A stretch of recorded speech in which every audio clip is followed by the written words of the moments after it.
పేదవాడి ఆరోగ్యానికి ఆసరాగా ఉండేదే సీఎం రిలీఫ్ ఫండ్ అని విజయవాడ తూర్పు ఎమ్మెల్యే గద్దె రామ్మోహన్ రావు అన్నారు. ఆపదలో ఆపన్నహస్తం లాంటి సీఎం రిలీఫ్ ఫండ్ గత ప్రభుత్వాన్ని నిర్లక్ష్యం చేసిందని, కూటమి ప్రభుత్వం అధికారంలోకి వచ్చిన తరువాత ముఖ్యమంత్రి సహాయ నిధి ద్వారా పేదల ఆరోగ్యానికి భరోసాగా ఉందని ఎమ్మెల్యే పేర్కొన్నారు. విజయవాడ తూర్పు నియోజకవర్గంలోని 14వ డివిజన్ దర్శిపేట పూజిత అపార్ట్మెంట్స్ వద్ద 75 మందికి 90,28,151 రూపాయల ముఖ్యమంత్రి వైద్య సహాయ నిధి చెక్కులను పంపిణీ కార్యక్రమం జరిగింది. ఈ కార్యక్రమంలో స్థానిక ఎమ్మెల్యే గద్దె రామ్మోహన్ పాల్గొని సీఎం రిలీఫ్ ఫండ్ చెక్లను పంపిణీ చేశారు. ఈ సందర్భంగా ఆయన మాట్లాడుతూ పేద మధ్యతరగతి వారికి ఆరోగ్యం బాగోనప్పుడు వారికి అండగా ఉండటానికి ప్రభుత్వం ప్రవేశపెట్టిన పథకం ఈ సీఎం రిలీఫ్ ఫండ్ అని వివరించారు. రాష్ట్రంలోని 175 నియోజకవర్గాల్లో ఎక్కువ శాతం సీఎం రిలీఫ్ ఫండ్ తూర్పు నియోజకవర్గం నుండే లబ్ధిదారులకు అందజేయబడుతుందన్నారు. గత ప్రభుత్వం ఈ సీఎం రిలీఫ్ ఫండ్ ను పట్టించుకోకపోయినా కూటమి ప్రభుత్వం అధికారంలోకి వచ్చిన తరువాత ప్రతి నెల 50 లక్షల నుండి 2 కోట్ల వరకు లబ్ధిదారులకు పంపిణీ చేయడం జరిగిందన్నారు. అభివృద్ధి సంక్షేమం 2 కళ్ళు లెక్క నారా చంద్రబాబు నాయుడు అహర్నిశలా పనిచేస్తున్నారని కొనియాడారు.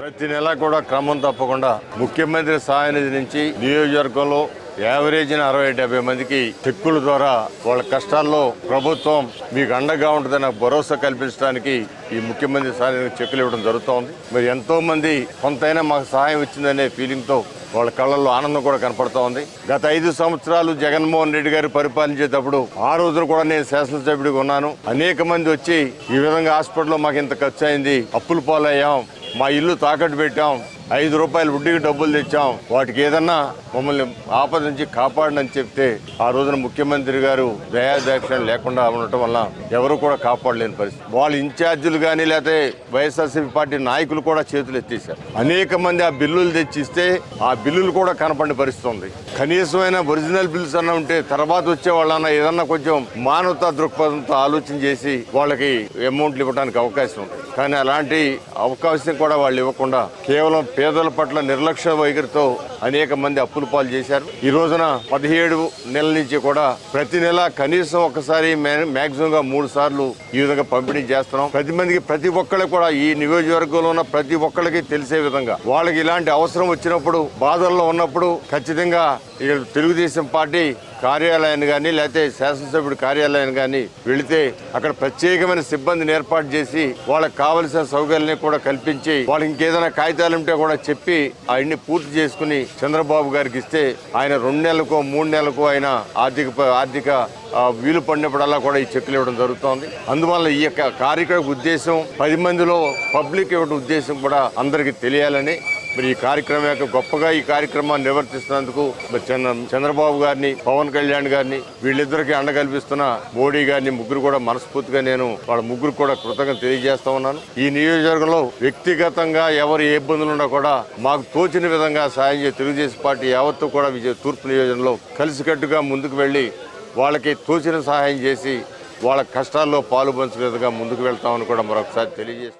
రాష్ట్ర రాజకీయాల్లో చరిత్ర సృష్టించిన మాజీ ఎంపీ లగడపాటి రాజగోపాల్ నేడు రాజకీయాలకు దూరంగా ఉన్న ఆయన మీద అభిమానంతో జన్మదిన వేడుకలు జరుపుకోవటం ఎంతో ఆనందంగా ఉందని ప్రముఖ గజల్ శ్రీనివాస్ చెప్పారు. 10 ఏళ్ల పాటు విజయవాడ పార్లమెంట్ సభ్యులుగా ఉంటూ ప్రజా జీవితంలో మచ్చలేని రాజకీయ నాయకుడిగా నిలిచిన రాజగోపాల్ జన్మదిన వేడుకల సందర్భంగా సేవా కార్యక్రమాలు నిర్వహించడం మంచి శుభపరిణామమని అన్నారు. మాజీ పార్లమెంట్ సభ్యులు లగడపాటి రాజగోపాల్ పుట్టినరోజు సందర్భంగా పశ్చిమ నియోజకవర్గంలోని కేఎల్ రావు నగర్ రాకేష్ పబ్లిక్ స్కూల్లో విద్యార్థుల మధ్య లగడపాటి యూత్ నాయకులు దిద్దుకూరి శివయాదవ్ ఆధ్వర్యంలో కేక్ కటింగ్ మరియు పిల్లలకు ఫ్రూట్స్, బుక్స్ పంపిణీ చేశారు. ఈ కార్యక్రమంకు ముఖ్య అతిథిగా విచ్చేసిన గిన్నిస్ బుక్ అవార్డు గ్రహీత డాక్టర్ గజల్ శ్రీనివాస్ పాల్గొన్నారు. ఈ సందర్భంగా గజల్ శ్రీనివాస్ మాట్లాడుతూ 2024 నుండి 2014 వరకు విజయవాడ పార్లమెంట్ సభ్యులుగా ఉన్న లగడపాటి రాజగోపాల్ ప్రజా జీవితంలో అనేక అభివృద్ధి, ప్రజా సంక్షేమ కార్యక్రమాలను నిర్వహించి ప్రజల హృదయాల్లో చిరస్థాయిగా నిలిచిపోయారని చెప్పారు. నేడు లగడపాటి రాజగోపాల్ ప్రజా జీవితంలో లేకపోయినా ఆయన అభిమానులు ప్రజలకు సేవా కార్యక్రమాలు నిర్వహిస్తున్నారని చెప్పారు. ఎంపీ రాజగోపాల్ తో నడిచిన వారు ఆయన జన్మదిన వేడుకలు జరుపుకోవడంతో పాటు విద్యార్థులకు బుక్స్, పెన్స్ అందించడం ఎంతో ఆనందంగా ఉందన్నారు. లగడపాటి రాజగోపాల్ 62వ జన్మదినోత్సవ శుభాకాంక్షలు. ఇవాళ నేను యాదృచ్ఛికంగా విజయవాడలో ఉన్న ఇవాళ నాకు సన్మానం అని రాజగోపాల్ బర్త్డే ఉదయం ఫోన్లో మాట్లాడుకుంటాము. కానీ శివ ఫోన్ చేసి, సార్ రేపు మీరు ఊళ్ళో ఉంటున్నారు కదా, మీరు రాజగోపాల్ గారి బర్త్డే కేక్ కటింగ్ రావాలి చాలాసార్లు అడుగుతారుగా, నాకు కుదరదు. కానీ ఇవాళ ఇక్కడికి వస్తే మళ్ళీ ఒక్కసారి 2004 నుంచి 2014 వరకు విజయవాడలో ఎలా ఉండేవాళ్ళమో అలా మళ్ళీ వాళ్ళందరితో ఉన్నట్టు అనిపించింది. మళ్ళీ రాజగోపాల్ ఇక్కడ ఎంపీయా ఏంటి ఇదంతా నాకు అర్థం కాలే కాసేపు. బట్ ఏదైనా కూడా రాజగోపాల్ ఇవాళ రాజకీయాల్లో లేకపోయినా కానీ రాజకీయ నాయకులతోటి చాలా దగ్గరగా ఉంటాడు. రాజకీయాల్లో లేడు కానీ రాజకీయ నాయకులతోటి ఎంపీలైనా ఏ పార్టీ వాళ్ళైనా కూడా ఆయనతో చక్కగా ఉంటారు. చాలా సంతోషము. కానీ అప్పటి ఆయనతో ఎవరైతే నడిచి వచ్చారో వాళ్ళందరూ కూడా రాజగోపాల్ని మర్చిపోకుండా ఆయన జన్మదినోత్సవాన్ని ప్రతి సంవత్సరం కూడా జరపడము, ఆ సందర్భంగా పిల్లలకి పుస్తకాలు కొనివ్వడము, పెన్నులు కొనివ్వడము, వాళ్ళకి కావాల్సినటువంటి సౌకర్యాలు ఇవ్వడం అన్నీ రాజగోపాల్ అభిమానులు చేస్తున్నందుకు చాలా సంతోషంగా ఉంది. రాజగోపాల్ ప్రజా జీవితంలో లేకపోయి ఉండొచ్చు, రాజకీయ జీవితంలో, కానీ ప్రజల్లో హృదయాల్లో మటుకు ఎప్పుడు శాశ్వతంగా ఉంటాడు నా మిత్రుడని నమ్ముతూ నన్ను కేక్ కటింగ్ నన్ను పిలిచినందుకు రాజగోపాల్ గారి యొక్క యువసేనకి అందరికీ కూడా నేను ధన్యవాదాలు తెలియజేసుకున్నాను. నమస్కారం. మన నగరం మన ఇల్లుతో సమానమని, నగరాన్ని పరిశుభ్రంగా అందంగా ఉంచాలని విజయవాడ నగరపాలక సంస్థ కమిషనర్ ధ్యాన్ చంద్ర అన్నారు. సోమవారం ఉదయం తన పర్యటనలో భాగంగా Mahatma Gandhi road, one town, Prakasam barrage, Bhavani Ghat, Krishnaveni Ghat, Eluru road, Patamata ప్రాంతాలన్నీ పర్యటించి క్షేత్రస్థాయిలో పారిశుద్ధ్య నిర్వహణ పరిశీలించారు. నగరాన్ని పరిశుభ్రంగా అందంగా ఉంచడం వలన ప్రజలు ఆరోగ్యంగా ఉంటారని, ప్రతిరోజు రహదారుల్లో క్రమం తప్పకుండా పారిశుద్ధ్య నిర్వహణ ఖచ్చితంగా నిర్వహించాలని, డ్రైన్లోని వ్యర్థాలను ఎప్పటికప్పుడు తొలగించాలని, కాలుష్యరహితంగా ఉంచేందుకు ప్రతిరోజు డివైడర్లో రోడ్లకు ఇరువైపులా ఉన్న మొక్కలకు నీరు పోసి వాటిని హరితంగా ఉంచేటట్టు చర్యలు తీసుకోవాలని, మన ఇంటిని పరిశుభ్రంగా ఎలా చూసుకుంటామో విజయవాడ నగరాన్ని కూడా మన ఇల్లుగా భావించి ప్రతిరోజు పరిశుభ్రంగా చూసుకోవాలని అధికారులను ఆదేశించారు. ముఖ్యమంత్రి సహాయ నిధి పేదల పాలిట నిజంగా గొప్పవరమని సెంట్రల్ ఎమ్మెల్యే బోండా ఉమ తెలిపారు. ఆర్థిక ఇబ్బందులు, అనారోగ్య సమస్యలు, అనుకోని ప్రమాదాలతో బాధపడుతున్న కుటుంబాలకు ఈ నిధి ఎంతో ఆత్మస్థైర్యాన్ని ఇస్తుందని అన్నారు. ప్రజల ప్రతి సమస్యను గుర్తించి త్వరితగతిన పరిష్కరించే దిశగా తమ ప్రభుత్వం కట్టుబడి పనిచేస్తుందని స్పష్టం చేశారు. సెంట్రల్ నియోజకవర్గం టీడీపీ కార్యాలయంలో పలు డివిజన్లకు చెందిన లబ్ధిదారులకు ముఖ్యమంత్రి సహాయ నిధి చెక్కుల పంపిణీ కార్యక్రమం జరిగింది. ఈ కార్యక్రమానికి ముఖ్య అతిథిగా సెంట్రల్ ఎమ్మెల్యే బోండా ఉమ హాజరై అర్హులైన లబ్ధిదారులకు స్వయంగా చెక్కులను అందజేశారు. ఈ సందర్భంగా ఆయన మాట్లాడుతూ అనారోగ్యంతో చికిత్స ఖర్చులు భరించలేక ఇబ్బందులు పడుతున్న పేద కుటుంబాలకు ముఖ్యమంత్రి సహాయ నిధి ఒక పెద్ద ఆపన్న హస్తమని పేర్కొన్నారు. ప్రభుత్వంపై ప్రజలు ఉంచిన విశ్వాసాన్ని నిలబెట్టుకునే బాధ్యత తమపై ఉందన్నారు. భవిష్యత్తులో కూడా ప్రతి అర్హుడికి సహాయం అందేలా కృషి చేస్తామని తెలిపారు. కార్యక్రమంలో పార్టీ నాయకులు, కార్యకర్తలు మరియు లబ్ధిదారుల కుటుంబ సభ్యులు పాల్గొన్నారు. చెక్కులు అందుకున్న లబ్ధిదారులు ప్రభుత్వానికి మరియు ఎమ్మెల్యేకు కృతజ్ఞతలు తెలిపారు. పేద వర్గాలకి ఒక వరంలాగా మారింది. ఎమ్మెల్యే కార్యాలయానికి ఏమైతే అర్జీలు వచ్చినాయో ప్రతి శుక్రవారం ప్రజా దర్బార్లో గాని, అలాగే మా డివిజన్ పార్టీ అధ్యక్షులు, మా కార్పొరేటర్లు, మా మాజీ కార్పొరేటర్లు వాళ్ళ కార్యాలయాలకు వెళ్ళి ఎవరైతే ప్రజలు అర్జీలు ఇస్తా ఉన్నారో ప్రతి అర్జీని ముఖ్యమంత్రి కార్యాలయానికి తీసుకెళ్లి అక్కడ చెక్కు రాపిచ్చి గౌరవప్రదంగా మళ్ళీ ఆ చెక్కుని ఇక్కడ కార్యాలయానికి మా పార్టీ నాయకుల ద్వారా పిలిపించి మా పార్టీ నాయకుల సమక్షంలోనే వాళ్ళకి రూపాయి ఖర్చు లేకుండా తీసుకొచ్చి ఇవ్వటం వల్ల అందరూ కూడా సంతోషం వ్యక్తం చేస్తూ ఉన్నారు. ఏదైతే ప్రజలు ఏ ఆశతో బోండా ఉమ ఎమ్మెల్యే అయితే మాకు న్యాయం జరుగుద్దని, బోండా ఉమ ఎమ్మెల్యే అయితే మాకు అందుబాటులో ఉంటాడని ప్రజలు మాకు ఓట్లేసి గెలిపించారు. వాళ్ళకి నిరంతరం కూడా మా డివిజన్ పార్టీ నాయకులు, మా బూత్ ఇన్ఛార్జీలు, మా డివిజన్ పార్టీ ప్రెసిడెంట్లు, కార్యవర్గం, అనుబంధ సంఘాలు, అలాగే కార్పొరేటర్లు, మాజీ అందరూ కూడా నిత్యం ప్రజల్లో ఉండి మా మహిళలు అందరూ కూడా ప్రజలకు సేవ చేయటం వల్ల ప్రజలు ఈ 2 సంవత్సరాల్లో సంతోషం వ్యక్తం చేస్తా ఉన్నారు. ఇవాళ ఏ నియోజకవర్గానికి రానటువంటి నిధులు ముఖ్యమంత్రి సహాయ నిధి ఈ నియోజకవర్గంలో తీసుకొచ్చాం. రోజు ఇస్తా ఉన్నాం. ప్రతి సమస్యకి, ప్రతి అర్జీకి జవాబుదారితనంగా పనిచేస్తా ఉన్నాం.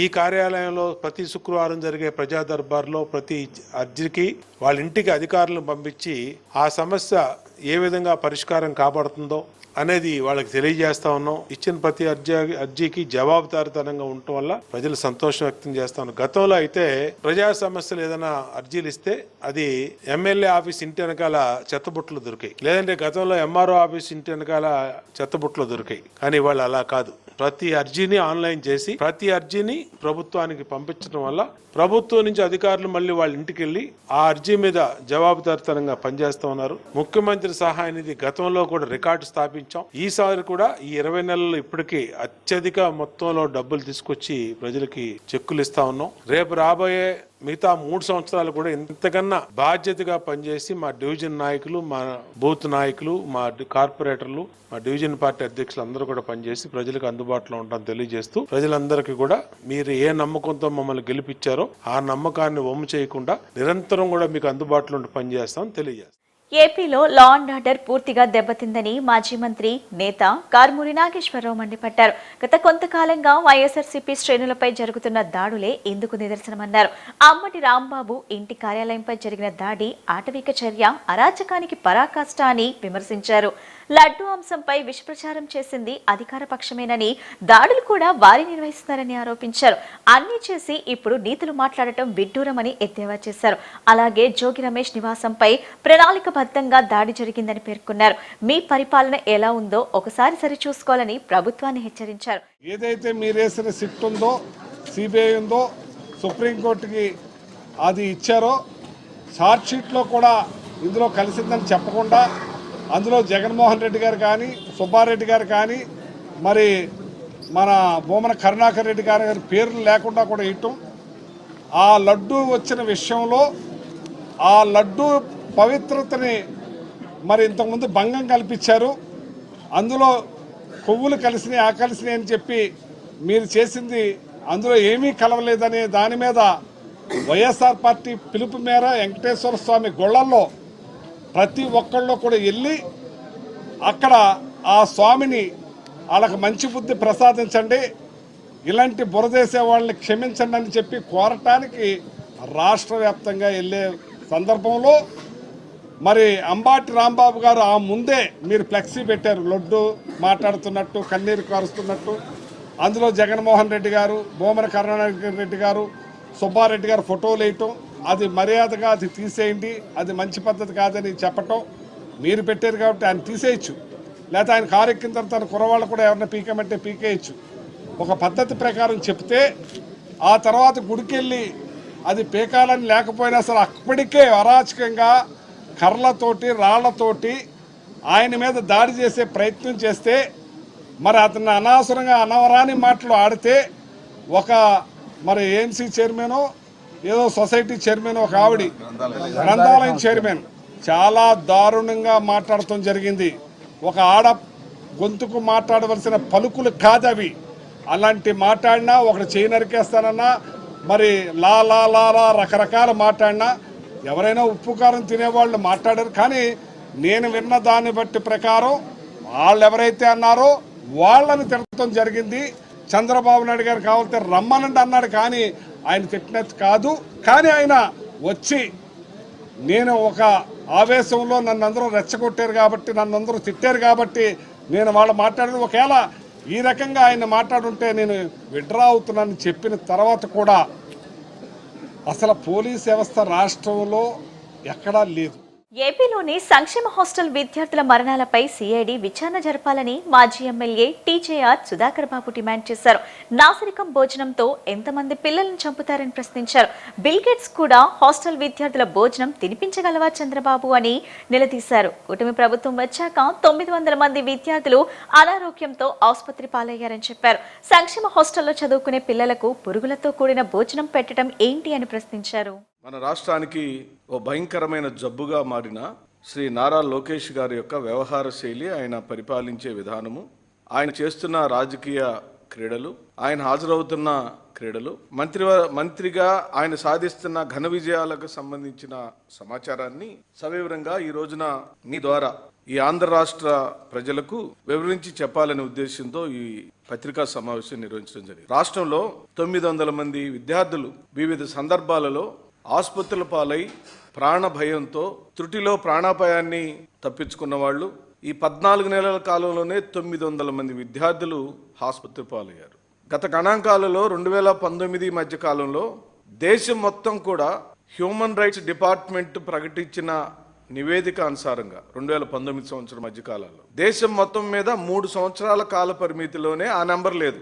కానీ చంద్రబాబు నాయుడు గారు, వారి కుమారుడు పవన్ కళ్యాణ్ ముగ్గురు ఉమ్మడిగా సాధించిన ఘన విజయం ఈ రాష్ట్రంలో ఏంటంటే కేవలం 14 నెలల కాలంలోనే అనాథనైన బిడ్డలకు, ఆ సంక్షేమ హాస్టల్లో చదువుకునే చిన్న బిడ్డలకు, గురుకుల పాఠశాలలో చదువుకునే చిన్న బిడ్డలకు, ప్రభుత్వం మీద ఆధారపడి బ్రతుకుతున్న చిన్న బిడ్డలకు పురుగులతో కూడిన భోజనాన్ని వడ్డించడం ఈ రాష్ట్రంలో చేసుకున్న దౌర్భాగ్యమైన పరిస్థితిగా మేము ప్రభుత్వానికి ఏమాత్రం సిగ్గు లేకుండా, సంక్షేమ హాస్టల్ అనే అంశాన్ని నమ్మకుండా, సంక్షేమ హాస్టల్ యొక్క స్ఫూర్తిని దెబ్బతీస్తూ, ఆ హాస్టళ్లలో చదువుకునే బిడ్డల యొక్క సామాజిక వర్గాలను పరిగణలోకి తీసుకుని వెలివేతకు గురి చేస్తున్నాడు నారా లోకేష్ గారు. అది ఒక అంటరానితనంగా మేము భావిస్తున్నాం. నేనేం అడగటం లేదు. ఈరోజు మీరు బిల్ గేట్స్ ని తీసుకొచ్చారు, మీరు కట్టని రాజధానిని చూపిస్తున్నారు, ఆకాశాన్ని అంటే ఆహార్యాలను టెలివిజన్లలో, గ్రాఫిక్స్లలో మీరు నిర్మించిన రాజధాని యొక్క వివరాలను ఆ బిల్ గేట్స్ కు చూపిస్తున్నారు. పిచ్చి మొక్కలున్న రాజధాని ప్రాంతాన్ని సర్వాంగ సుందరంగా మార్చిపోతున్నామని చెప్పి మీరు చెప్పుకుంటున్నారు.